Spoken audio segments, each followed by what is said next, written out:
Welcome to the Sectoral Forum, Achieving Net Zero, Providing Affordable, Reliable and Resilient Power to people. The role of the power sector in delivering key economic outputs makes it critical for economic growth and development. It is important to conduct cross-sectoral stakeholder engagement on the role of resilient power infrastructure in the ongoing energy transition. Understanding the reliability and implications of carbon reduction across the power system is key to accelerating progress toward a low-cost, low-carbon future.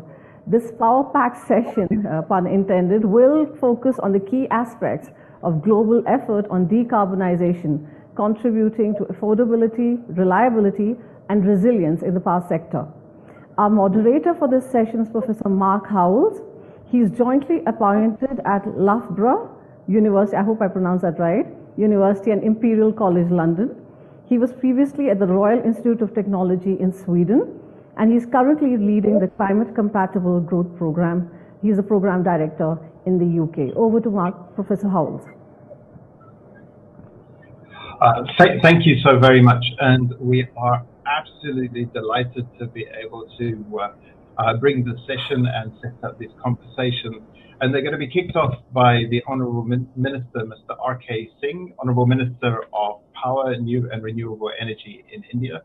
And before I let Mr. Singh start, just to say that we are all incredibly impressed with the massive strides that India is making, both in terms of a number of things: technological development, in terms of market development, as well as tackling some of the biggest issues head on. An incredibly important global player, and many of us are extremely privileged to be able to connect with and work with your government, and we're just delighted to have you open the session. I'll stop talking right now to make sure that we get to hear everything we can from yourself, sir. So over to you, and it's a privilege.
Our climate crisis, the environmental challenge which our planet faces.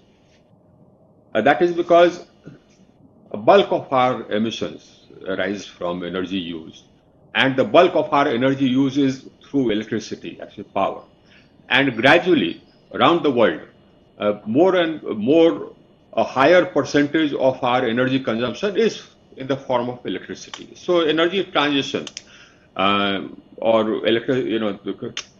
making electricity green is actually the key challenge to achieving net zero.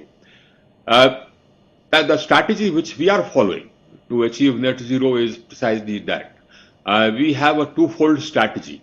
We plan to electrify our economy, and we plan to green our electricity. And that's what we are moving towards. And we have had success, as Mark, you noted, in both. Now, the world has been faced with this, the challenge to the environment for some time. Unfortunately, what happened was that it was not taken seriously, and it was not till up to the run-up to Glasgow that people actually started thinking that something has to be done. Not so with us.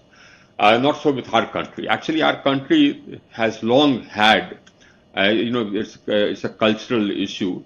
We venerate the planet, the nature, etc. That is something in our culture.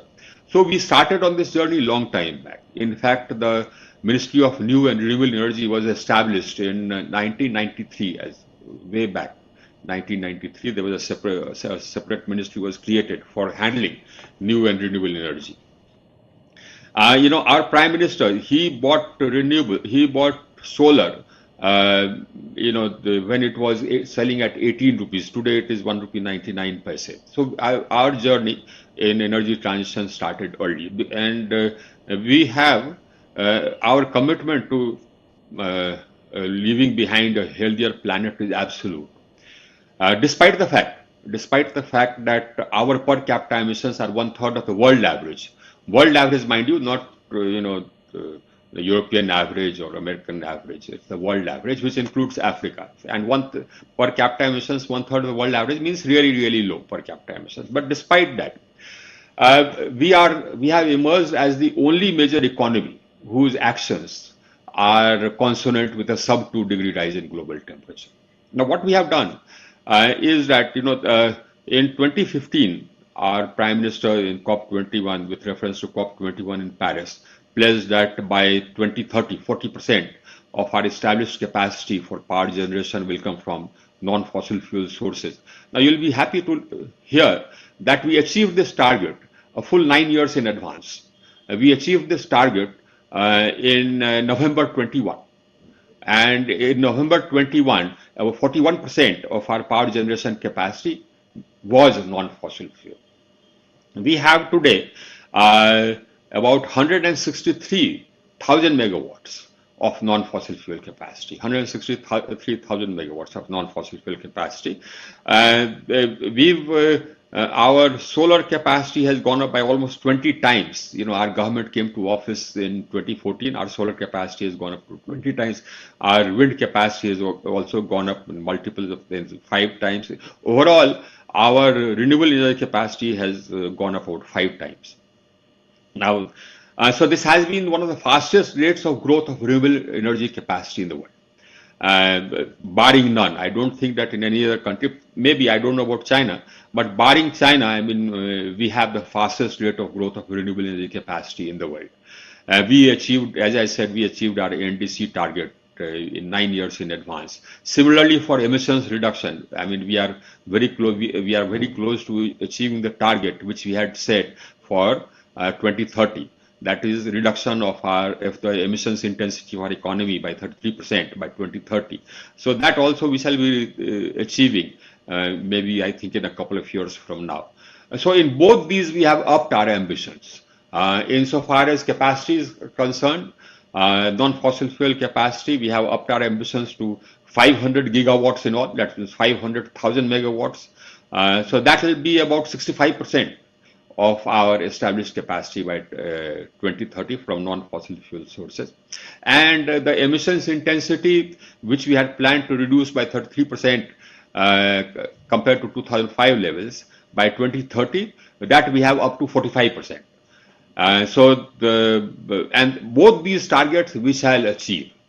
Now, as I said, and the reason for saying this is that when we actually started undertaking energy transition in all seriousness, we came up against the hurdles actually, because we were actually doing it.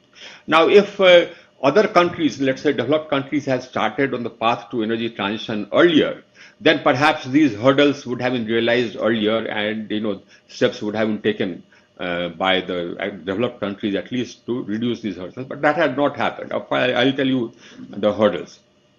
The primary hurdles. Number one, we must understand this, that energy transition is a challenge. It's not a challenge setting up solar capacity or wind capacity or biomass capacity. That's not a challenge. The challenge is in the fact that it is intermittent. So you have the sun, and you have the solar. When the sun is shining, you have wind energy. When the wind is blowing, when the wind stops blowing, wind energy goes off. When the sun stops shining, and the solar energy goes off. And these are the basic fundamentals of renewable energy capacity, apart from hydro. Now, hydro, of course, is dependent upon precipitation, but hydro, you can store some hydro in dams. Now in this, the storage cost of now if you want to transition, to non-fossil fuel, then you can't do that without storage, because otherwise it is intermittent. As I said, when the sun sets, solar energy is gone. So you need storage. Now the problem with storage is that it's expensive. Now why is it expensive? Because volumes were not added. If we had started adding volumes, let's say from 2015 onwards, then today the price of storage would have been much less. But today, right now, when I add storage, the price of electricity doubles. Right now, storage, battery storage, the cost in our country is coming to 4 rupees 18 paise per unit. Now that amount that comes to, in US dollar terms, it comes to almost about 6 US cents. That's just for storage per unit, that means per kilowatt hour, and that doubles my power price. In fact, more than doubles it. So it becomes unaffordable for the people. Now, so we have to, because we've added so much of renewable energy capacity and are adding more. So this is a challenge which we have to overcome. So we are doing this. I mean, we issued bids for manufacturing of lithium-ion storage capacity here. That bid is in the process of finalization. It was successful. So we'll set up about 50 gigawatts of battery manufacturing capacity here. That will not be sufficient. I'll need about at least 100 gigawatts of battery manufacturing capacity here, because our requirements are so huge. But we have we have a bid in the works. The bids have been received. They will be decided. Capacity will be set up. We've also started adding storage to our systems. So we've already added about 300-400 megawatt hours, and we have a bid out for 1,000 megawatt hours of storage. Now that's the largest capacity. I mean, up till now, the biggest capacity which is installed is just about 400 megawatt hours in the world. So 1,000 megawatt hours is something, but that's just a starters as far as we are concerned. In all, if I add 500 gigawatts of non-fossil fuel capacity, which includes nuclear and hydro, if you leave this aside, you don't need storage for nuclear and hydro. Just for the solar and wind, which I shall add, now both solar and wind will add up to about 430 gigawatts. For that, I need storage capacity of 108 gigawatt hours, 108 gigawatt, 108,000 gigawatt hours, 108 or 108 gigawatt hours, and 108,000 megawatt hours. So that is something which I have to, and that's a journey which we have embarked upon. The prices have to come down, so I'm adding volumes, because we believe that if you add volumes, probably the prices will come down. That's something which we have tried, and it has worked. It has worked in solar. As I said, the price of solar has come down from 18 rupees per unit, which would be about 25 US dollar cents, to about 1 rupee 99 paise, which is about less than, it's 2.5 US dollar cents. So because we've added volume, so the prices have come down. Incidentally, we also started manufacturing. So we had some manufacturing capacity of solar cells and modules. So we're adding to that, huge. We finalized a bid under which we have finalized manufacturing capacity of about 8,000 megawatts of cells and modules, starting from polysilicon upwards. And we have another bid in the works, where we will be adding almost about 24,000 megawatts of solar and of cells and modules capacity from polysilicon upwards. And the reason for doing this was, of course, that our neighbor in the north, China, they were dumping solar cells and modules at very low prices here. So we decided that we need to start manufacturing ourselves in volumes for the entire quantity which we need, and also exporting to the world. But that is a problem which we are taking care of. Now, that's another problem which we have to take care of, is adding volumes for storage so that the prices come down. That we are adding. As I said, one bid of 1,000 megawatt hours is already out. I have another bid lined up for 2,000 megawatt hours, and that will continue, because as I said, I have to add 108,000 megawatt hours of storage. So that is one challenge. Now, so that has attended challenges as well. And in fact, addition of so much of capacity has attended challenges, which we have to again overcome.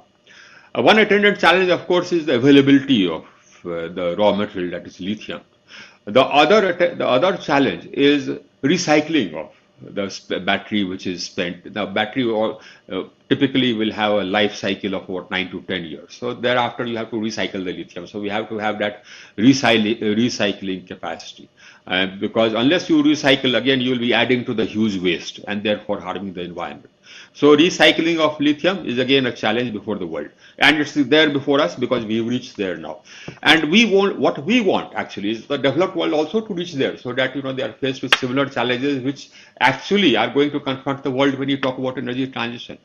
Up till now we've just talked about energy transition. Now we are doing it, and these challenges have come up.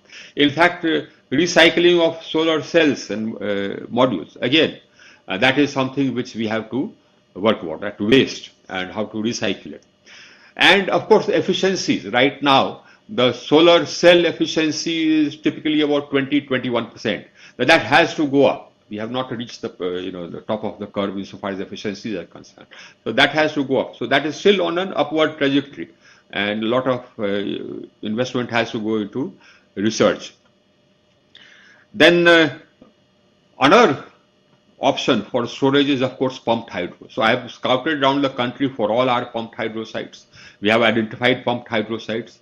We already have about 4,000 megawatts of pumped hydro set up, and we propose to establish at least another about 25-30,000 megawatts of pumped hydro to meet our requirements. So storage is a requirement. Another requirement, of course, which we found when we added so much of renewable energy capacity was the grid. So one was grid expansion. The other was handling the intermittence, so balancing. So we are trying two things here insofar as balancing is concerned. One, of course, is that we are adding stators at different intervals in our transmission system. We have set up 13 renewable energy management centers. I have to set up more renewable energy management centers. We have invested in 2 rounds of green grid, totally green grid. The first round had about 12,000 to 13,000 circuit kilometers of green grids. The second round again will have about 10,000 circuit kilometers of green grids. And so we have to add more green grids and more renewable energy management centers. And now we have started on one more thing. Now we are adding storage to our grids so as to reduce the intermittence. One example, of course, case in point is that we are going to set up a 10,000 megawatt capacity of hybrid, solar and wind hybrid in Ladakh. That's the highest plateau in the world. But the solar insolation is the best there in such a cool climate. So we are setting up that capacity. We have identified the land. We are going to come out with a bid. Now we have to evacuate that power from Ladakh. Now that requires, that is a challenge because Ladakh is in the midst of the Himalayas, so you have to cross all those passes and then bring it here. So that is going to be a really interesting project, which we are going to bid out soon. So everybody who is interested can come and compete. But that transmission will be with storage. So we will be adding 13 gigawatts hours of storage to the transmission, so as to transform that energy into round-the-clock energy. So that will be transferring not intermittent energy out of Ladakh, will be transferring dispatchable round-the-clock energy out of Ladakh by adding storage to transmission. That is another, the sort of innovation which we have thought of. So this will also stabilize the grid. So that is another challenge. Another challenge in the initial stage which we have faced and we are facing is the flexibilization of our thermal energy capacity. Now we have thermal energy capacity almost about 205 gigawatts of thermal energy capacity. Now that requires to be flexibilized because it has to come down to, let us say, about 25%, when the sun is shining, because we have solar coming out. Otherwise, the solar will have to be back down, or it has to be brought down when the wind is blowing. Otherwise, wind will have to be back down, leading to losses. So that is again something which we are engaged in. We have brought it down to about 50%, but our objective is to bring down and to make the flexibilization reach almost about 40%, or if possible 35%. I believe in Germany they have gone down to 25%. So that is another Miller's challenge in greening the grid, that is in making electricity green. Another aspect of going towards net zero is one, of course, is greening the grid, which the challenges of greening the grid or greening the electricity I told you all about. There's another aspect which involves energy and also electricity, but in another way. And that is, there are a number of hard to abate sectors, and steel is one, for example. So already we are thinking of green steel. So how do you abate that? So of course, one is that you switch over from coking coal to electric arc furnaces, and you switch over to direct reduction using green hydrogen. So that is again something which is high on our agenda. So we plan, our Prime Minister has announced a green hydrogen mission. Similarly, fertilizer. We want green fertilizer. So you need green ammonia. Now that means transition from grey ammonia to green ammonia. Grey ammonia means ammonia which you make by using natural gas. So again, that's a part of our green hydrogen project. And the Prime Minister has already announced it. Similarly, cement, similarly other hard to abate sectors. Now all these hard to abate sectors will require green hydrogen and green ammonia. Even transport. Now as far as transport is concerned, we are already electrifying it, and our electric vehicle EV sort of program is proceeding satisfactorily. I am happy to inform you that, and it's going to multiply. The only constraint is the rate at which we are adding charging stations. Now, charging stations, we have come out with a policy which is far-reaching. We've allowed people to charge at their homes, at their offices, using their existing connections. The electricity which we are giving for vehicle charging is at a lower rate than what people pay normally for use of electricity. So our charging capacity is also going up, and our electric vehicles have been welcomed. They are being adopted by people. So our mobility is going to become green. For heavy mobility or for mobility on ships, again, we propose to rely on green hydrogen and green ammonia. So we've tied up with our Ministry of Shipping that they will let us give us the use of 2 ships, ocean-going ships, which will be transformed to run on green ammonia and green hydrogen. So these we shall retrofit to use green fuel. So now this green hydrogen, again, you need electricity, you need green electricity. So that again is something on which we have an advantage. And we believe that itself, we propose to have a manufacturing capacity of 5 million tons of green hydrogen by 2030. This is a modest target. Actually, I hope to cross that. We propose to emerge as the biggest manufacturer of green hydrogen in the world. Again, barring China, because I don't have data about China. I don't know about China, what they will do. But we shall be, apart from China, leave aside China, we shall be the largest. And our green hydrogen will be one of the cheapest, because we have huge tracts of land. Incidentally, that's another challenge before, in energy transition. That is land. So we have huge tracts of land. In Rajasthan, the solar insulation is great. We have huge tracts of land in Ladakh. The solar insulation is great. Now, so our renewable energy prices will be low, and therefore our green hydrogen prices will be low.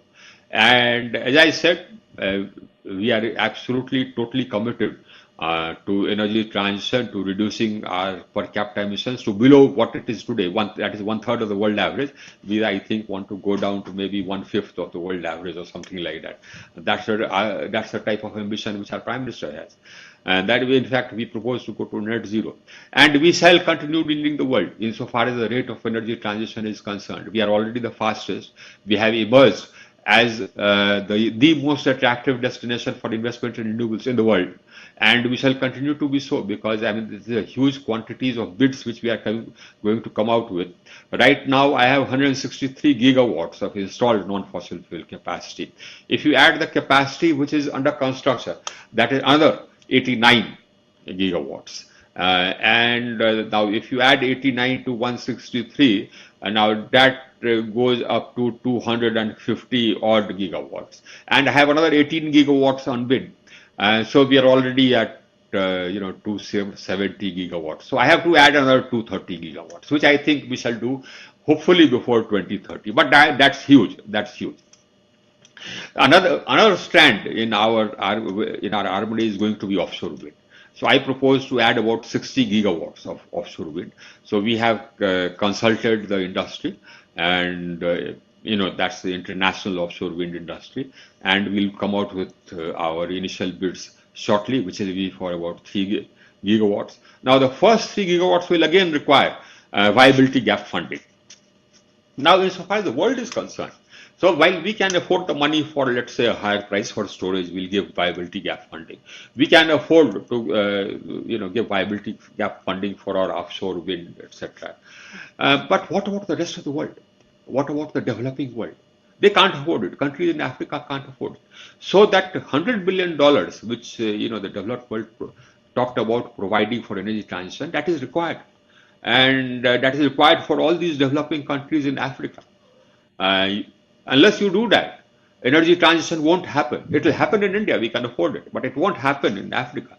And again, this environmental challenge is like the COVID challenge.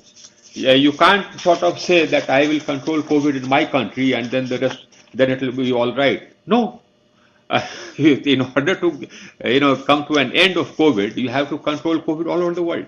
Similarly, in order to overcome the environmental challenge, you can't say that I will, meet the environmental challenge in my country and then the world will heal itself. No. You will have to sort of meet the environmental challenge the world across. So that is again something which has to be acknowledged, and you have to acknowledge the costs of it. Not for the well-off, not for countries which can afford it, like China and India, we can afford it, but for other developing countries, if we are serious. Incidentally, I must tell you that prior to the run-up to Glasgow, I didn't see any seriousness in the world. Now I hope, let us see, I hope some seriousness will happen. And as countries move towards, their targeted dates for net zero, the challenges which we have faced will be facing them as well. The challenge of higher costs of storage. We will face some challenges of balancing the grid. We will face them in actual practice on the ground as it is facing us. But then I say to you that this is a challenge worth meeting. This is a challenge which is worth meeting, and you feel good about meeting this challenge. I can tell you about our country. We feel good about meeting this challenge. Thank you.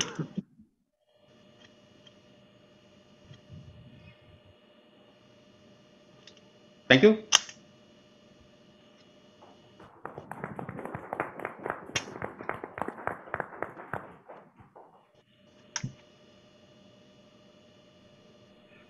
Thank you very much indeed. That was incredibly inspiring, and I think the whole world is watching many things that India is developing, because as you say, it's the case that there are other developing parts of the world, and it will be that the market models and other things that you're constructing at the same time as these technology build-ups are going to serve as a template and inspiration to evolve.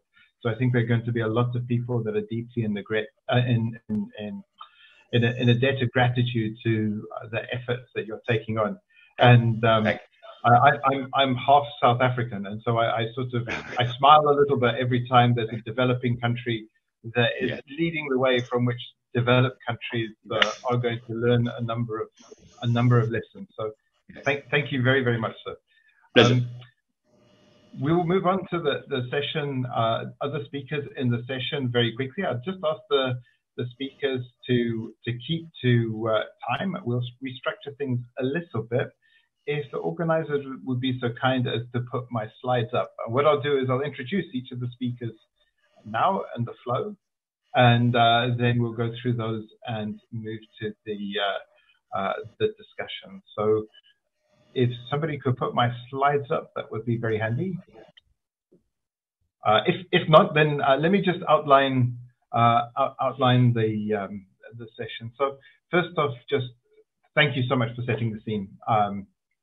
Honourable Minister. That's just so helpful. Next slide, please. Thank you, Mark. Thank you.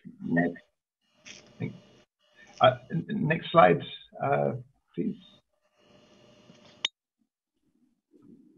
I think I'll move past some of the introductory slides that I had. The only thing that I would like to do is just to complement the Honourable Minister with a couple of points as well, is that it's not only the case that there is this massive transition that's happening because of new markets, new technologies, and just changes with which there are lots of opportunities. There are also important risks to manage. In England right now, it's sunny and warm, which is a bit unusual for the moment. Again, I'm going back to my half South African heritage, but it's been particularly warm in many parts of the world, which means that there are extra demands on systems. And it's not just that, but there will be constraints on hydro systems and so on, as well as supply chain issues that we need to look at. So the system is coming with a lot of opportunities, and those that move quickly will be able to take advantage of them. It's also the case that they come with a lot of risks. Next slide, please. And a key issue there is how we're going to be able to deliver to make sure that the energy that's supplied is low cost but reliable. Next slide. I have to say that the Minister's done just such a brilliant job. I don't have to go through any of that because it was articulated far better than I could. So we'll move on in a second to a presentation looking at the global perspective. We've heard about India, which is an incredibly important player, but we'll have a look at the globe with Tom Howes, head of the Energy Environment Division at the IEA. And, you know, there's a lot of information and things going on. So we'll get another presentation right afterwards by Edwin from the European Commission, who will help us untangle what this means for countries that are perhaps looking at this from a distance. How do we distill what's urgent and important? Next slide, please. Okay. And then we'll move on to another really interesting setting, which is Chile, which has large amounts of renewable energy, large amounts of materials that are required for the transition, as well as hydropower, which is subject to some of these risks. Moving on, we'll have a look at how hydro is being deeply affected by climate change and look at some of the world-leading efforts that are underway to understand how to manage water sensibly in Brazil. Next slide, please. And then we'll have a bit of a dive into the private sector and understand issues around operational and investment realities. And we'll have Mr. Ashish Garg as well as Ms. Belen from Chile, who will talk about, in the case of Nepal, how we managed to build out new hydro investment. And then you have issues associated with ensuring that electricity is produced and sold, but this also affects water flows into riparian countries. And more from Chile on issues associated with how we pull this into a sensible market structure so that there is stability for investors. I will stop there very quickly, and I'd love to hand over now to Tom to give us to zoom out from India and its path-breaking work to the globe and what is needed at a global level. So, Tom Howes. Thanks very much, Mark, and thanks to CDRI for the chance to be here today. It's a great pleasure to join CDRI and delve into this conference. We've heard a lot from the Minister on everything that's going on in India, and as Mark said, I'm going to zoom out a bit and explore what's going on, or what needs to happen globally, and how we can all get there. If my slides can come up. Thank you. So this is just the starting picture of what the IEA says needs to happen to actually achieve our climate change goals and mitigate climate change, to deliver a net zero scenario. In the top half of the graph, you see the reduction decade by decade of our need for fossil fuels and the changing composition of total final consumption. The bottom half of the graph shows us what's actually going to be happening to the power sector. Not only is it going to grow significantly because we're expecting major electrification of much of our energy consumption, but clearly it's going to be dominated by renewable energy, particularly wind and solar power. So these are massive changes which have got to occur in the next few decades for us to ensure that we reach our net zero goals and therefore avoid the worst disasters of climate change. So that's the overall picture. In terms of what governments are doing today, we've heard some very good stories out of India, but globally, we're getting there. We're not yet there. You look at this graph, we see where we were before we set our benchmarks at Paris. And since 2015, since COP21, there's been significant progress in moving from the pre-Paris baseline to the stated policies of today. Then again, we had some further ambitious pledges made in Glasgow, which have got us a bit further. But as you see, there's a remaining gap there of quite some significance to actually achieve our 2050 targets. And so we've still got quite some way to go around the world to ensure that these targets are met. And we do that through introducing different policies. And what the IEA particularly wanted to flag up is that, yes, there's a need for ongoing research and innovation in new technologies, new processes, new materials, but half of the emissions reductions we need to deliver can be done with today's cost-effective technologies, whether it's wind or solar, energy efficiency measures, other power, electric vehicles, which is an interest in India and around the world. So there are things we can be doing, our governments can be doing as of today, and that's important to note. Then again, in the power sector in particular, we see the changing composition of the fuel mix. I flagged up already the growth of wind and solar, hydro and other renewables will be growing large, and then the fossil fuels will be declining.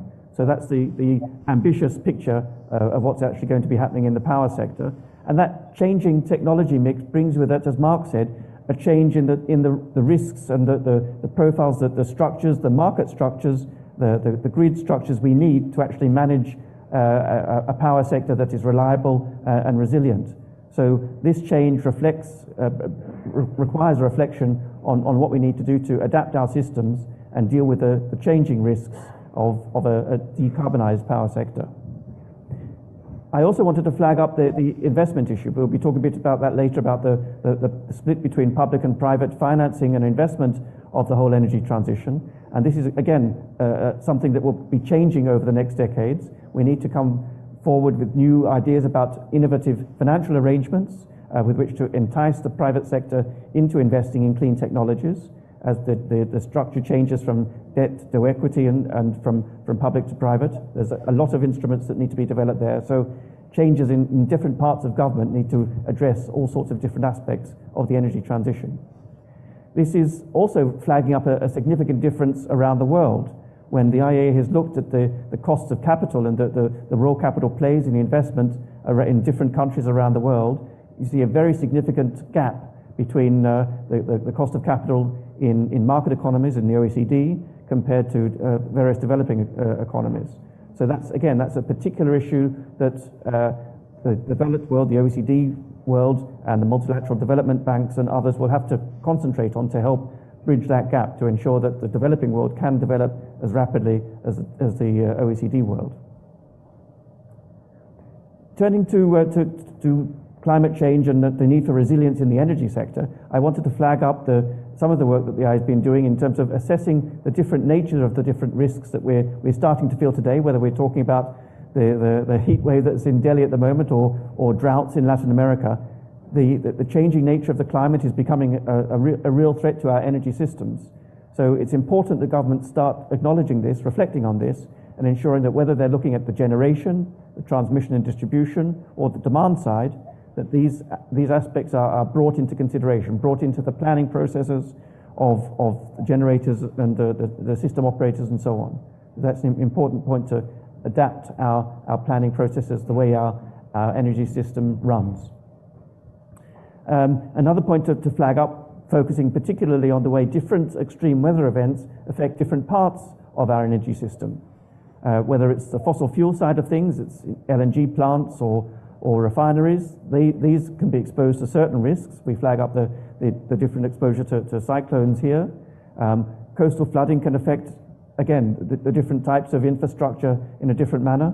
And water stress is a well-known issue, whether it's directly in terms of hydropower consumption or in secondary use, whether it's in critical minerals, in copper mines, or in power production.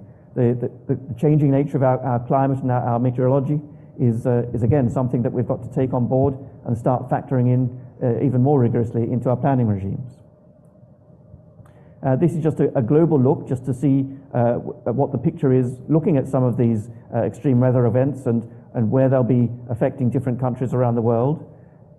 It flags up that there's a need for international collaboration to share what India's doing, what Chile's doing, what the EU is doing.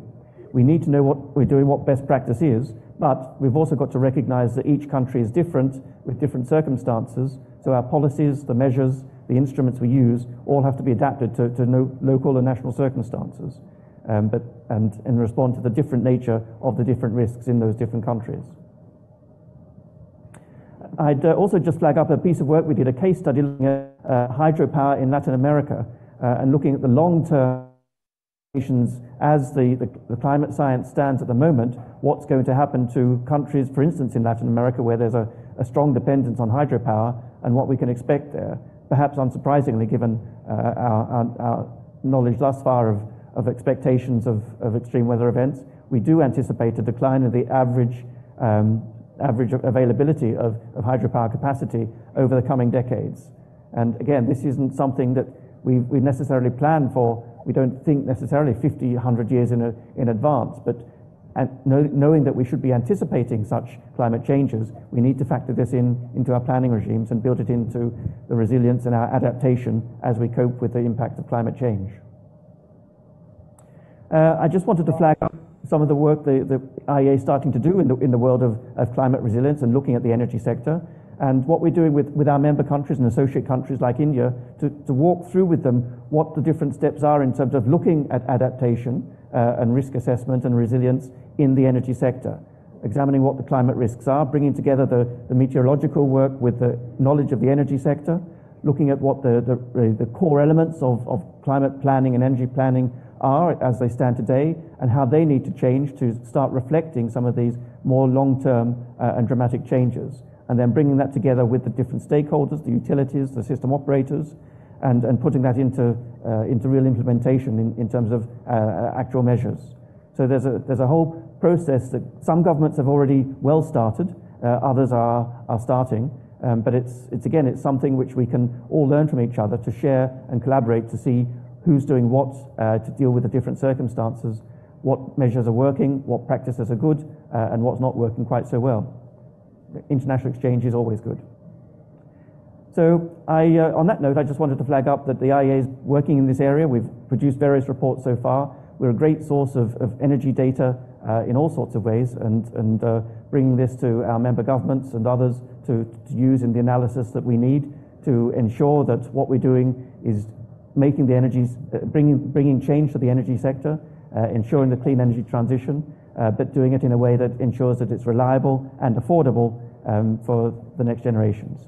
Thank you very much. Thank you very much, Tom. So if I may, and thank you so much as well for packing so much information into such a concise presentation. I'd like to move on now to Mr. Edwin Kukuk of the European Union, who's the Energy and Climate Action first counselor to India, to reflect a little bit on that. But also, there's a lot of things going on, and as Tom said, some countries are far ahead, others are getting out of the starting blocks. What are some of the key lessons that we should pick up? Edwin, over to you. Thank you. Am I audible? Yes. So thank you. It's a real honor for me to speak in this panel. For the European Union, the CDRI is a very important new initiative, and we are keen on working closely together with the CDRI. Actually, last year we became member. We praised the Indian government for this initiative, as well as the initiative of launching, together with France, the International Solar Alliance. We think it's two very important organizations focusing on mitigation and on creating a more resilient world. I would like to very briefly say something about, indeed, the European context. How are we dealing with the challenge of climate change, but not only with the challenge of climate change, also biodiversity loss, and now in the current geopolitical situation, also the issue of energy security is at the top of our agenda. And actually, the issue of energy security is accelerating our internal processes on how to become less dependent on fossil fuels from abroad, and how to make sure that our own sources become greener. And in this context, it's interesting perhaps to mention that also India, to my understanding, wants to become energy independent by 2047. So also for India, this energy independence is a priority that the EU and India share. In the EU, our policy is mainly based on the European Green Deal, which aims at a holistic approach towards the whole economy, towards the power sector, but also the transport sector, also the agricultural sector, also buildings. And it aims at reducing emissions, also becoming less dependent on other resources, which is one of the risks, I think, if you make changes in your energy infrastructure, that you become perhaps less dependent on other sources that you need. In Europe, the first principle in our energy transition is the energy efficiency first principle, because we believe that that's where we should start. The cheapest energy is the energy that you don't use. And the idea is that in all our policies, we look at how we can reduce the energy demand and make our economy more energy efficient.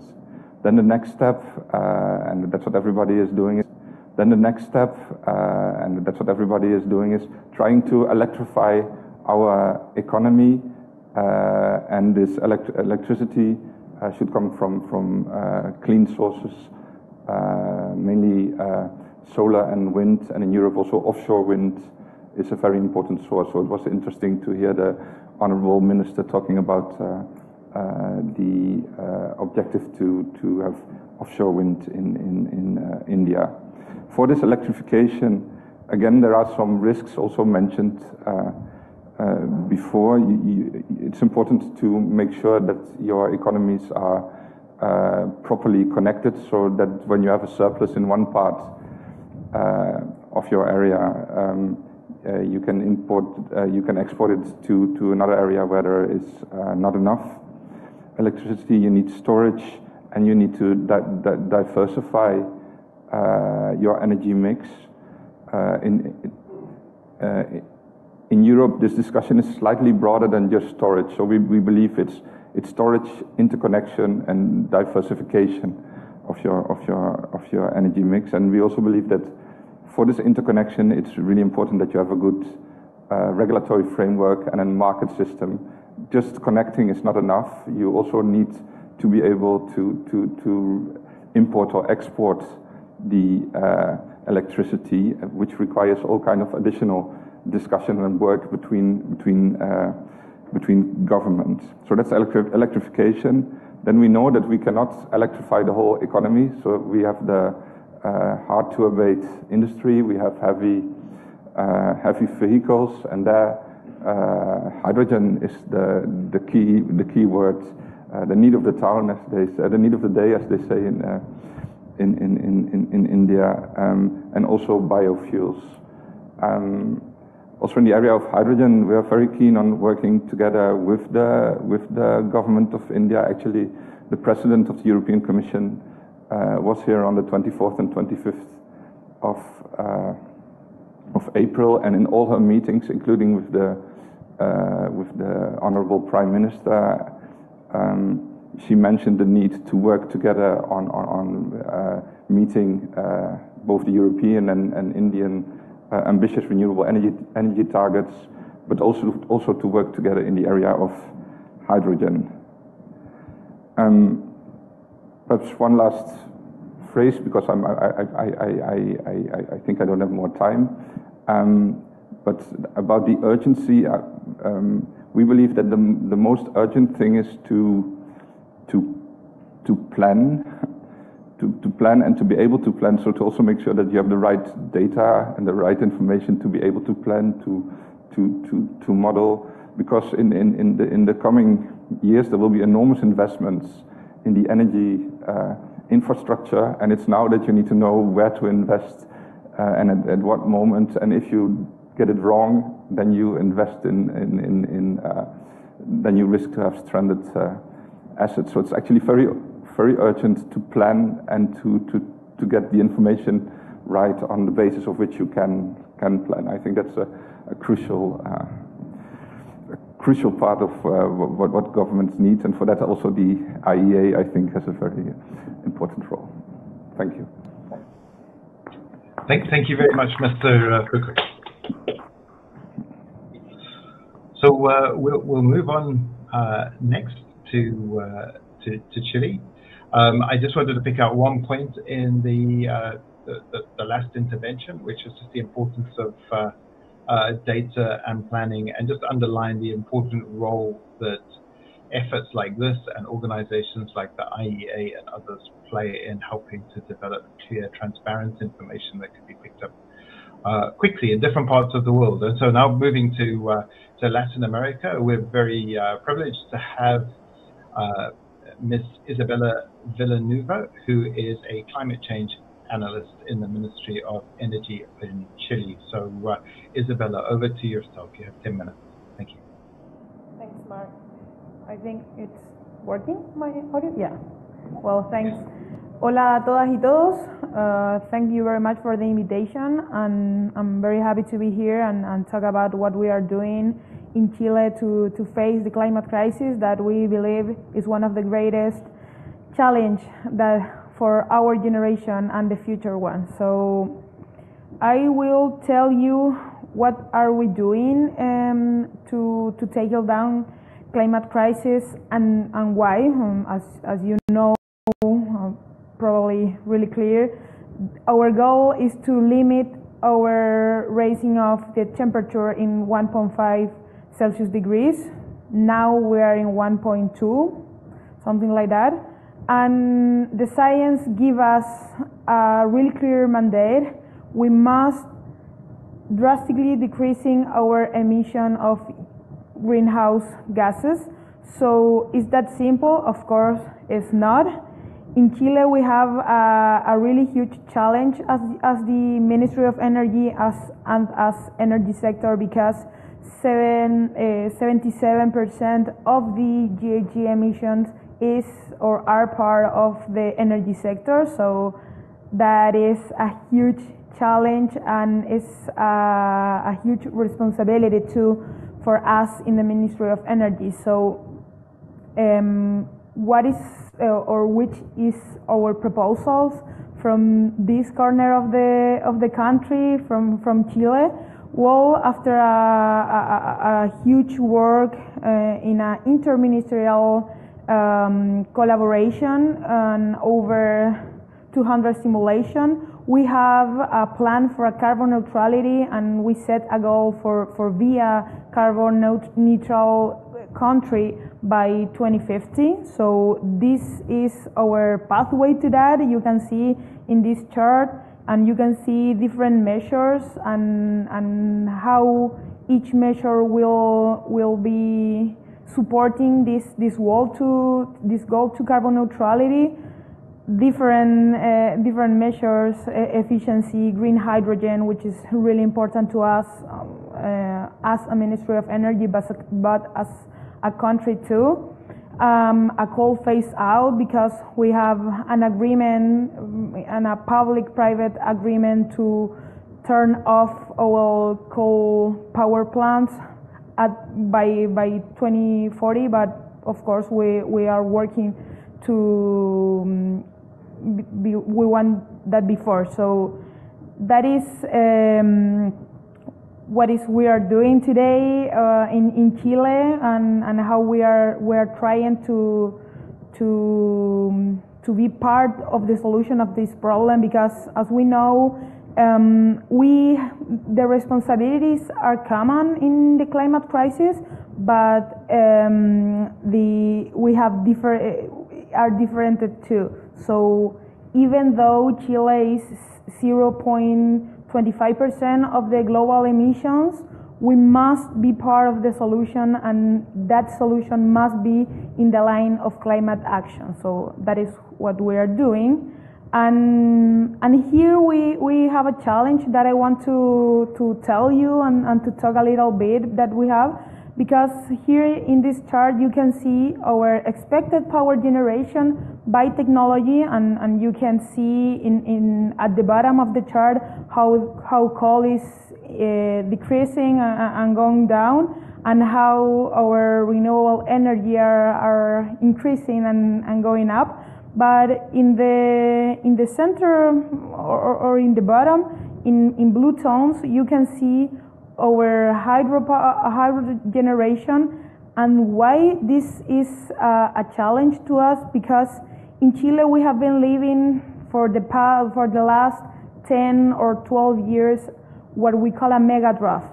We have no water in different bases of our country. So this is really important to us, and when we see it from the climate action perspective, because what we can do is today not clear, and for example we have a study that we run from the ministry with the GIZ, the international agency, the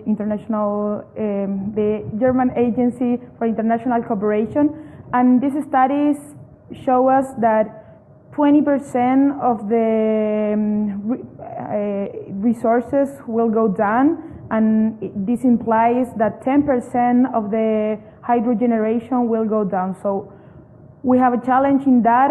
How we can face this is in what we are working, and one of the key to tackle down this problem is adaptation and resilience in our planning, when we are planning our energy system. So the Ministry of Energy has been working really hard and in a long-term perspective, because we don't just think the energy sector for today, we must planning for the future and taking into account this kind of challenge. So we are in a phase right now identifying the concrete impacts of the climate change in our energy sector, and how we can solve this, and how we can take it into planning, into policies, and of course always in the line of climate action, and to give the people a safe energy system. That must be the center of our work in the Ministry of Energy. So thank you very much for the opportunity and for listening to me. Thank you very much. So just striking how real climate, or at least weather pattern changes that we think are induced by climates are beginning to have. And something that was almost unthinkable a while ago is having to ration and allocate water in the world's biggest river, the Amazon. And this is something that Brazil has been grappling with and coming up with operational rules in order to not only make sure that there's enough water going to ecosystems and other human needs, but also for power generation. So I'll hand over to, so thank you very much, Isabella, and we'll hand over to your neighbors also in Latin America from Brazil, so Thiago Barral. Thank you, Mark. Hello, everyone. Speaking from Brazil. So thank you, CDRI, for the invitation. And I think the issues under discussion here are of critical importance, actually, both from an energy security perspective and an energy transition perspective. And that has been said already in this panel. I want to focus your attention to hydropower, because in the case of Brazil, hydropower has a significant role in electricity supply. Over 60% of electricity supply is based on hydropower. And just for you to have some other figures and have some context, in 2020, 85% of Brazil's electricity was from renewables. So hydropower, like I said, but also wind, solar, and biomass complementing hydro in our renewable portfolio. So as you can see, climate variability is at the heart of the power system planning and electricity markets in Brazil. Following up on what my colleague from Chile said, I think Brazil has also faced the challenge of that kind of mega drought she mentioned. Actually, roughly we've had the past 7 years in a row below average in terms of water inflows to our hydropower. And 2020, 2021, we had the most severe water stress from all over our time series of almost 100 years. So that was quite a challenge to overcome and manage that water stress. Hydropower generation companies are having to improve communication with other users of water. That has been one of the critical areas. Communication, how can we ensure that everyone understands what's going on and the scarcity, and that we need to collaborate in this process. Second, the water authority, the water regulator, had to invest and is having to invest more and more in capacity building for managing conflicts during scarcity periods. And the strategy is to anticipate those conflicts and set rules for providing predictability in that process. And also, I would like to mention that the planning process, power system planning process, is having to incorporate climate resilience and develop better tools for anticipating that conflict. And so I will just provide additional information on how we are actually implementing that, because implementing is really challenging. So, before I conclude my remarks, but hydropower is having its share reduced over time. So according to our next 10 years, our 10-year energy plan, hydropower will likely reduce its share as other sources are growing faster to deliver the energy security that we need. But that doesn't mean that hydropower will have its importance in terms of flexibility, big capacity, and firm energy reduced. In fact, it's a key enabler of integration of other renewables. So what we are doing in practical terms, we are adjusting our hydrological risk aversion to be more stringent, which means we are giving more relevance to other scarcity scenarios when defining system planning and operation strategies. Second, we are going through an overhaul of all operational restrictions due to other uses of water, so that hydropower can be better represented in our system modeling and planning, so that we can better anticipate the conflicts. And finally, we are developing a hydro reservoir recovery plan, which is under construction to facilitate cross-sector dialogue in this process of water allocation in future water scarcity conditions. And my final comment is about transmission, which was already mentioned as well. Our transmission grid is being strongly deployed to enable system to continue the pace of integration of renewables and untapping additional flexibility. So that's just an overall perspective of the most recent efforts to address climate resilience when it comes to hydropower and system planning. So back to you, Mark. Thank you. Thank you very much. And if we could also to give Diego a round of applause as well. I just want to highlight how, again, much like the presentation from the minister earlier on and the presentations preceding, how important it is to have this sort of information available, because it's the case as there are build-outs of new hydropower facilities and countries have to change their operation, that there are examples and lessons to be learned and so on. So thank you very much for that important presentation. Now, something that's particularly interesting is how we wrap these things into markets and investments and so on. So we'll move now to Mr. Amit Jain from Energy, who will talk about how to incorporate climate and disaster resilience into investments and systems that are tending towards net zero emissions. So Amit, over to yourself. Thank you, Mark. Glad to be here, everyone. If I can have my slides, please. While the slides come up, I'll just go back in time a bit. ENGIE is a company that was founded in France in the early 19th century during the Industrial Revolution, right? And at that time, the focus was, transportation, building transportation infrastructure. And ENGIE was known at that time as Suez, and then hence the Suez Canal was kind of one of the constructions that ENGIE had done at that point in time. But over the years, we have transitioned as a company, right? I mean, with the changes in society, population growth, urbanization, higher standards of living, environmental, to become a global energy leader. And that's where we stand today. And today our group turnover is about 60 billion euros, and we have a team of about 160,000 people globally. If you can move to the next slide, please.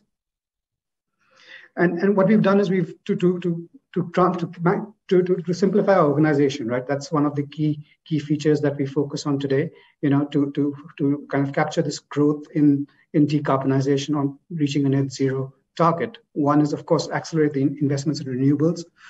Second, of course, is to achieve a net zero carbon by 2045 as a company. And again, focus on the four core activities and exit and limit the number of countries that we're investing in so we can actually make a difference in those countries. One headline number is that, look, I mean, majority of our investments will come in renewables, about 7 billion euros that we plan to invest by the next year in renewables. So we see the renewables as a big growth factor for our company as well. Next slide, please. So, I mean, these are the four business verticals that we operate in today. So thermal production and energy supply. I mean, we are leaders in certain markets. We are the largest IPP, so to say, the independent power producer globally. But, we're transitioning to the renewable side of the business, right? To make our fleet green. As I said earlier, we're looking to reach our net zero carbon target by 2045. So, the idea is to see how we can grow that. So the focus areas are going to be energy solutions and renewables. Energy solutions talks about, looking at energy efficiencies, looking at buildings where we can provide energy as a service. We do the infrastructure investment. And renewables, of course, onshore wind, green hydro, looking at wind, solar, and offshore floating solar plants, and all the different technologies that we talked about earlier. Next slide, please. So how do we achieve a net zero carbon, right? I think on the thermal side, the idea is to phase out our coal by 2027. Renewable hydrogen production, we target a 4 gigawatt capacity by 2030. We've already started some trials, about 70 odd different locations of green hydrogen, some at pilot stage, some at industrial stages in different ways, and I'll talk about that a bit later in my slides. On renewable side, we're targeting about 4 gigawatt commission capacity a year. That means, we have to win much more than that. And, to achieve a 50 gigawatt renewable capacity as well. So I think these are some of the targets which we have set for ourselves. Biomethane, we talked about as well. So we're looking at the entire green universe to see, where these levers are, looking at different business models that can help us drive these growth in all these areas, especially on, decarbonization so that we can reach our target. Next slide, please. And as I said, this we can move. Next slide, please. these are some of the examples, right? So Yopo, which is a yogurt brand. I mean, we did some work with them where we looked at how to use the heat energy capture and utilize that heat energy to do district heating. We did something with Microsoft in the US where we provided them 24/7 green electricity for the data centers throughout the US. High Green is an industrial scale green hydrogen plant in France, where we look at how to substitute this in the mobility sector to green the mobility fleet. And green HYT is again it's a power to gas, again a small hydrogen storage facility that we're looking at. So we're doing different things in different areas, and these are some of the clients that we are working with as well to green them as well. Next slide, please. We talked about greening, but actually we have to look at this full cycle, right? Circular economy is critical. I mean, especially renewables. We talk about the waste that's generated from both wind and solar. So PV Cycle France, we're quite a member of those committees. Zebra project, which is the zero waste blade research. Again, this is something that we're developing to see how we can develop 100% recyclable wind turbines, for instance, because those once the fleet kind of reaches its useful life, I mean, what do you do with the blade? So stuff like that. And then biodiversity is also important, maintaining the ecosystem for where we build these plants, right? So to ensure that there's the minimum impact to the biodiversity, be it the flora, the fauna, the people around this, different stakeholders around the area. So we keep that in mind when we build our assets. Next slide, please. And I think resilience was one of the key messages, right? And especially in a time of a VUCA world where things are changing so fast. I think so. We have to identify risks to be resilient, and these are the three areas that we can target. Technology we talked about, operational agility and coalitions. So making bankable business models is something that is there. Investments are required. I mean, in these different new technologies. So it's important that we make them bankable. Using technology, like using simulations, making use of those to understand where the risks are and how can we adapt to the changing environments. Supply chain issues with different countries, and geopolitical issues. So we have to be ready for that. And operational agility means that we need to look at how we can generate the most of the assets, because at the end of the day, that's what's going to drive further investments into these businesses. Next slide, please. So in the end, as I said, our purpose, or as a raison d'être, as we say it in France, is to accelerate the energy transition, and we are committed to that for ourselves and our clients. Thank you, Mark. Back to you.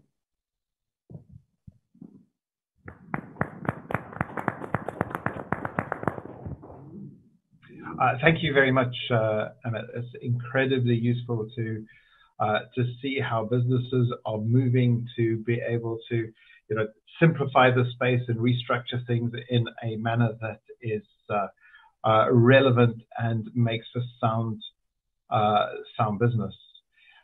In the next session, we have two respondents, and I'll start off with the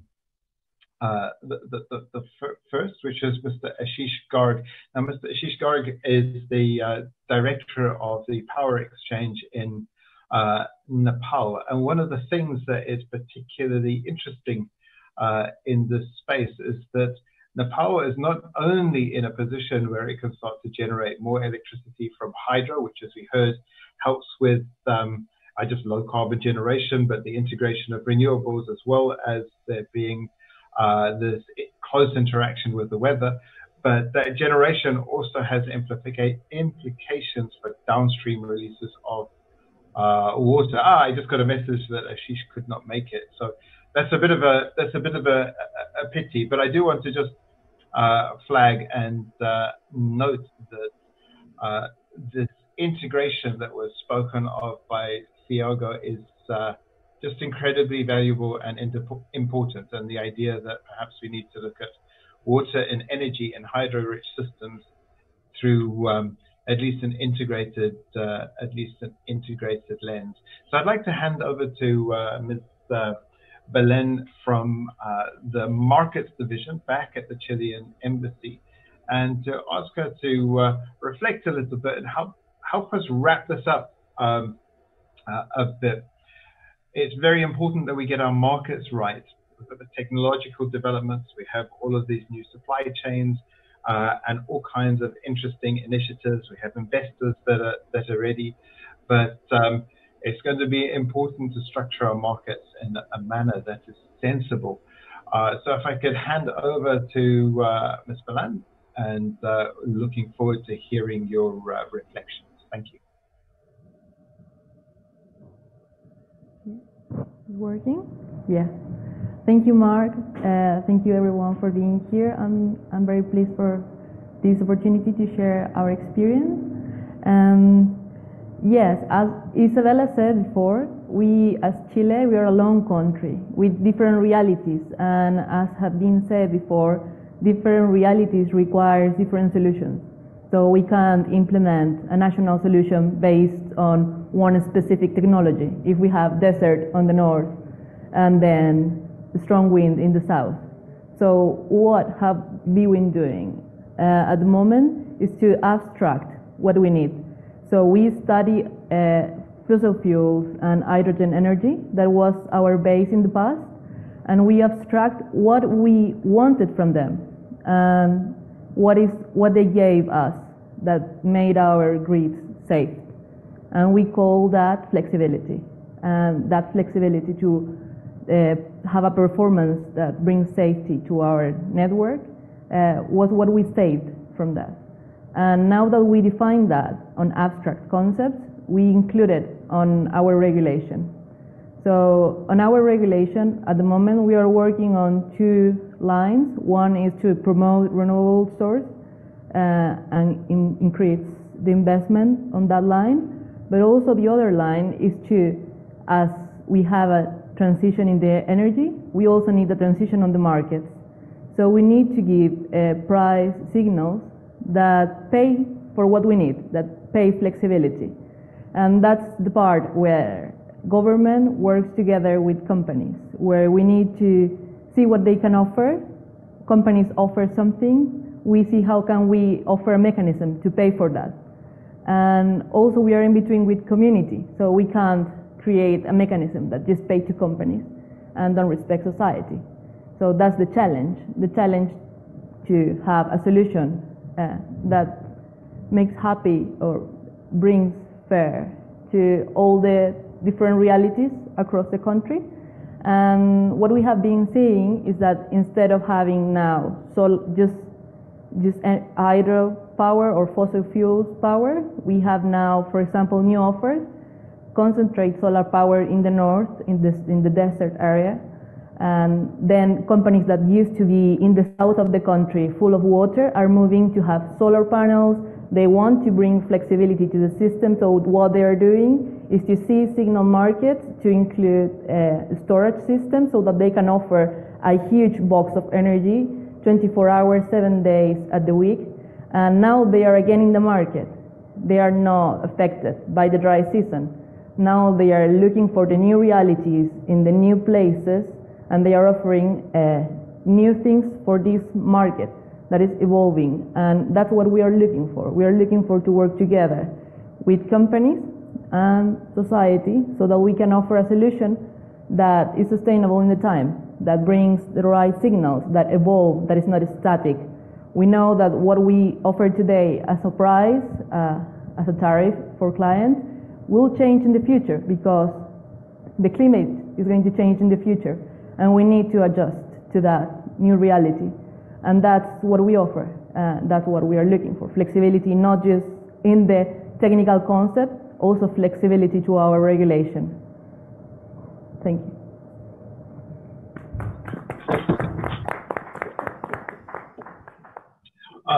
Thank you very much indeed. And I just want to thank all of the speakers for being so concise and presenting such useful information. So there's one question I'd like to ask to our panelists generally, and it comes out of the elements from a number of different conversations. Now, in the past, when we were planning electricity systems. It was the case that we could have a look at where the uncertainty was, we would parameterize it, and we would estimate the cost of building in some redundancy, and we would just call this a reserve margin, and we would put that in the system and then create market rules to make sure there was enough money to pay for the electricity that was being generated, but also to keep this reserve margin on the side. And so I wonder if there are parallels to this today. Are there simple methods that governments could pick up and start to use to be able to account for new risks and uncertainties?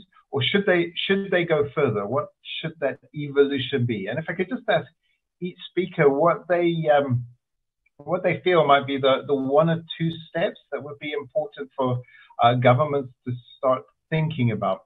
And we'll go in the same order as the presentation. So Tom, if you wouldn't mind kicking us off. Sure. I think I think everyone on the panel has mentioned it, because I'll come back to flexibility. Even if the framework that we have for assessing the security and the reliability of supply is a good structure. We've had it for 100 years. The changes and the risks, the circumstances, the technologies, the materials and the infrastructure that we have been changing over those decades. So the issues that we need to pick up are changing. Now, the traditional response has been, okay, we need to provide a stable supply to meet fluctuating demand, therefore we need to have the reserve, and we have as much reserve as we need. If that needs more transition, we build more transition, we cost it up, and we plug that in. I think everyone's aware now that you need as much flexibility on the supply side now as we traditionally have faced on the demand side, and those two things need to come together. But we all know that there are different solutions out there, whether it's greater interconnectivity, which is a big theme in Europe, linking up different grids vastly improves your capacity to provide balanced electricity, diversifying your sources, bringing in demand response and demand management on the demand side as well as on variability on the supply side. These are the new aspects which are going to become, I think, dominant in our planning for resilience and stability in the future. There are probably things that will come up in the future that we haven't heard of yet, but the people on this panel are a lot more aware of on a daily basis what they need to do and to think of and to incorporate it into their planning processes. Thanks very much, Tom. And Edwin, from the point of view of the European Union, you alluded to geopolitical supply interruptions right now, which of course are critical. It's the case that there are potentially other interruptions. We've heard about hydro, but presumably there are supply chain risks and so on. What would your reflections be on how best to start to incorporating these different elements into the planning? Tom gave a really lovely list of things that we need to consider, but how should we start? So in Europe, indeed, the focus is now these months very much of diversifying the supply and finding energy in other parts of the world. But while realizing that we need to have as much as possible, our president of the European Commission called it homegrown energy grown in Europe, and indeed, instead of storing and ensuring that you have a reserve, which still is very important, we also focus very much on having a smarter grid to make sure that you use the energy at the most clever part of the day. And also we want to give a more central role actually to consumers in the European energy system, to make sure that our buildings, our cars, our boilers, our whole system becomes part of a very clever, we call it integrated energy system. But at the moment, indeed, we are mainly diversifying our supply system. One remark also in our cooperation with India, this smart grids, smart metering is a very essential element. If we want to be able to have this enormous increase of renewable energy in our energy mix, we need a smart grid. Right. Thank you very much. And I was itching to ask the minister earlier on how that could perhaps be simplified a little bit.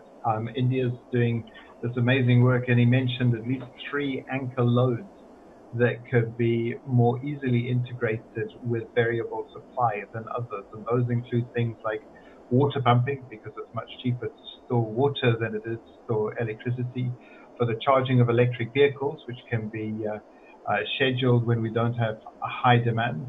And then something that will be critical, and is critical in India right now, is cooling as well, where it's possible to keep media, to cool media that can then release heat into the future. And I wonder if it's not possible to ring fence some of those. So instead of having a generic smart grid system, which is difficult to control, if there's not some stepped way in which that could be developed. I'd like to pass on to Isabella next. We've heard about some of these constraints and so on in the system, and yourself as one of the climate analysts, I'm sure you're involved in helping to make ambitious commitments on behalf of the government and understanding what that space is.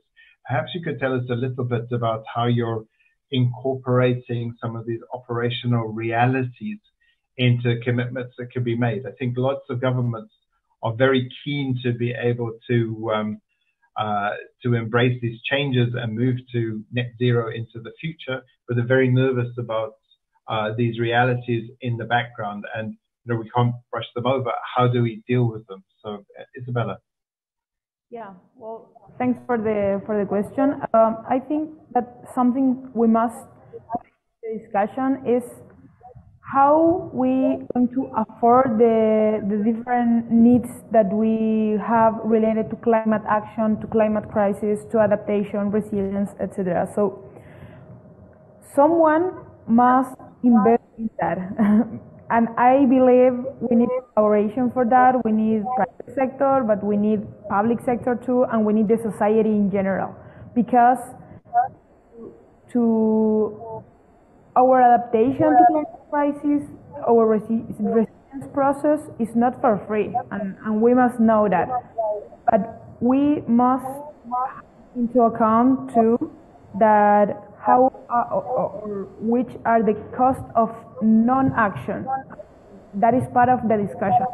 I think that today we have that really clear and take into account in the way that we should, because when we take this, when we take the cost of not adaptation or maladaptation, when we don't take into account the cost of hazards, natural hazards, or different disasters, we are not taking into account that the effects of climate change and how will increase this kind of disasters. So that is part of the conversation, and we as Ministry of Energy, but public sector in general, and the different stakeholders and sectors in the different countries and worldwide, we need to take this because it's an important part of the, I mean, it's the core of our policies related to adaptation and focus on adaptation and climate change, because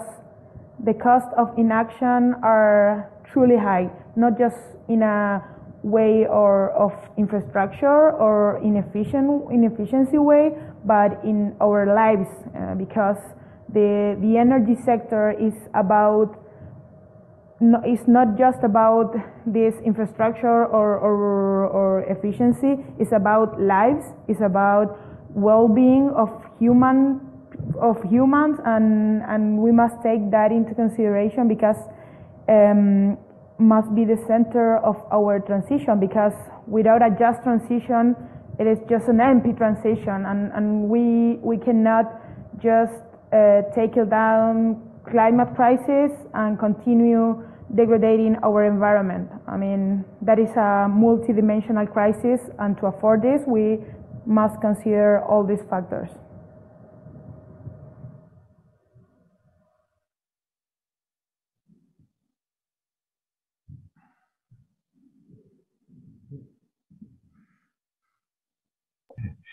the host muted me quickly there. No doubt because they wanted to hear more from our excellent speakers than the chair. I'd like to take two things away from what you said that I think are critical. One, I'd like to come back to, time permitting.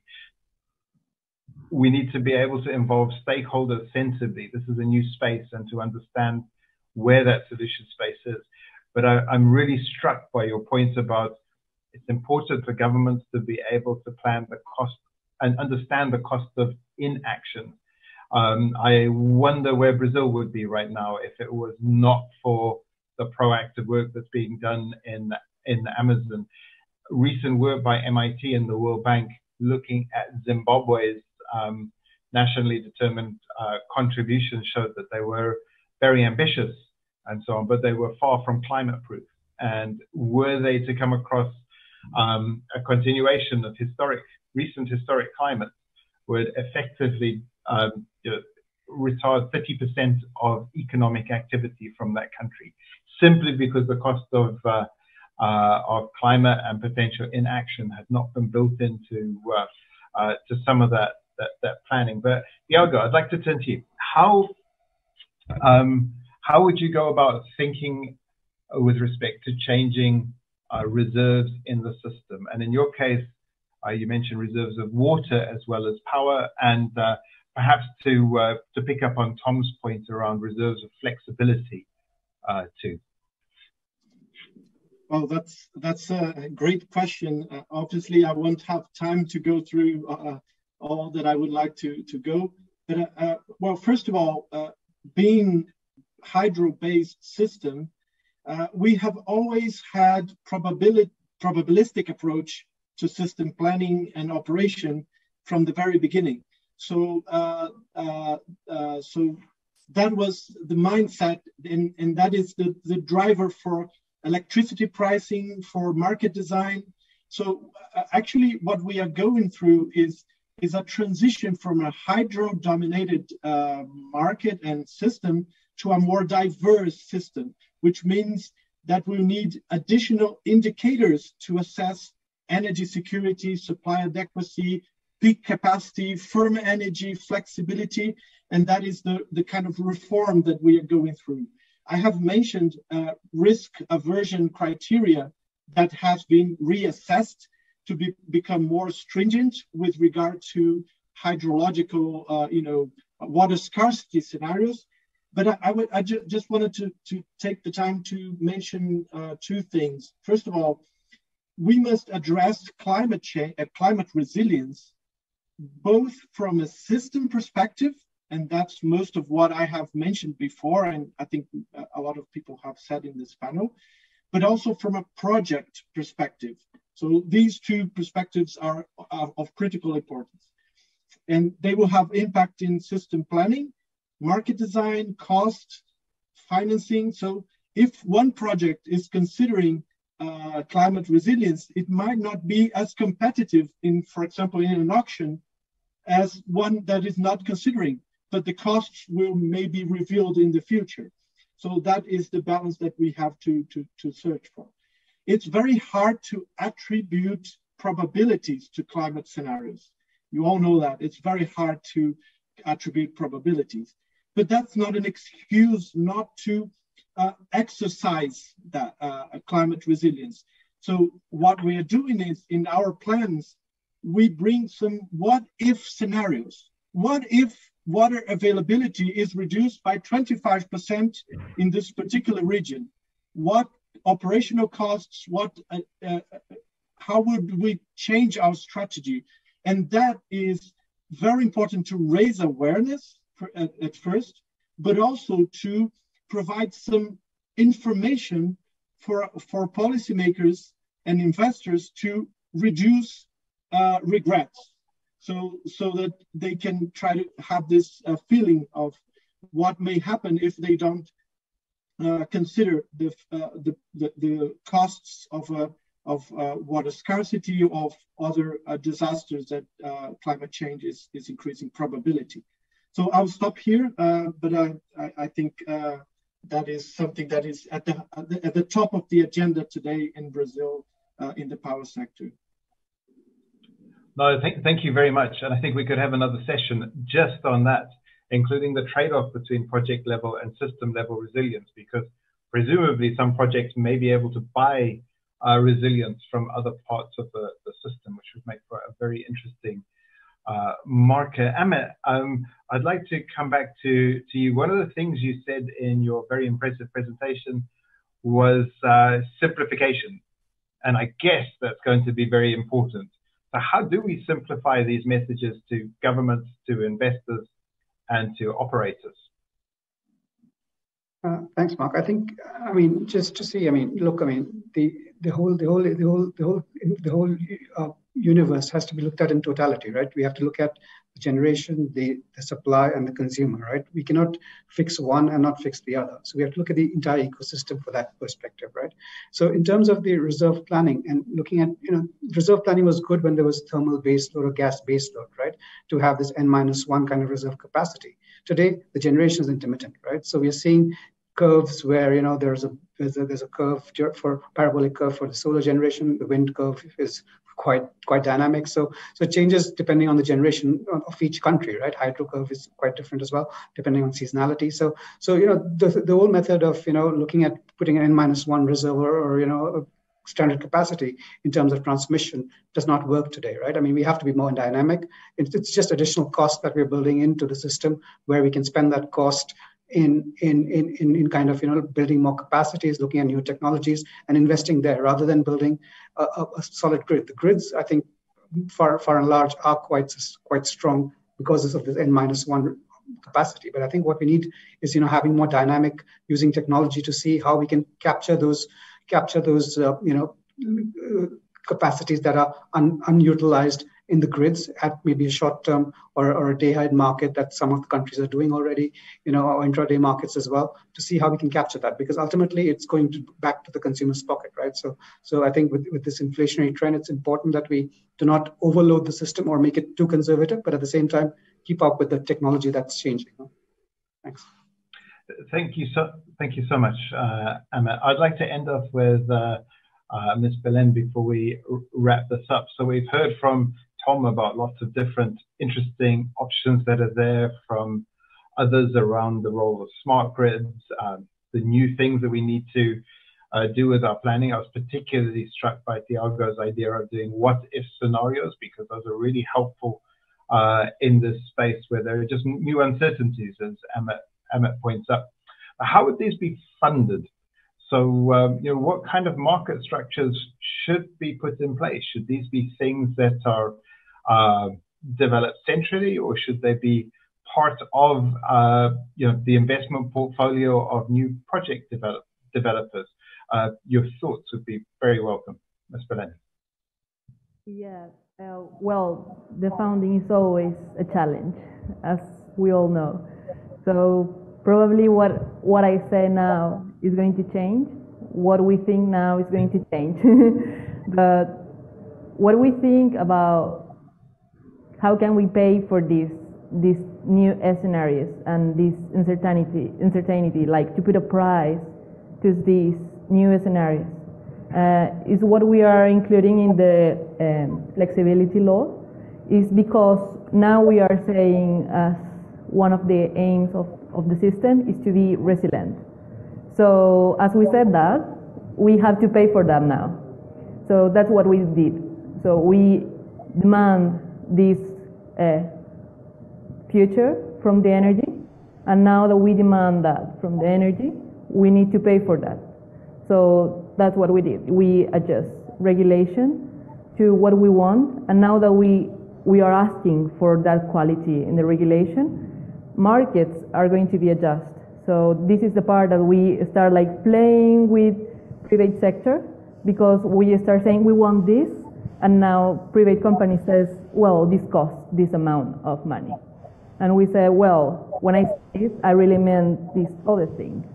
I meant in this way, in this shape, this amount of scenarios, this amount of uncertainty, this amount of cases that I want you to see when you propose something. So that's also why we have, as country, a long-term policy for energy development. And in this long-term policy, we analyze different scenarios And that's also an advice or show to the private sector of what are we considering as the extreme cases. So they have limits. They don't have to think outside of those limits necessarily. We don't need, out of those limits, we're not considering. So that's how we do. We don't have funding because in the terms of like the government is not going to pay for that, but we enhance a regulation that pays for that because the regulation considers that all the projects should suit to this future plan. Thank you very much. I take away from that that we need to have flexible and adaptive planning processes as well. So with that, I would like to ask everybody to thank the speakers for just having such a rich conversation. There's been wonderful pieces of information and nuggets of insight that I think many people are going to benefit from and draw from, and we look forward to see how this moves forward. So, fellow panelists and speakers, thank you very much, and back to the MC.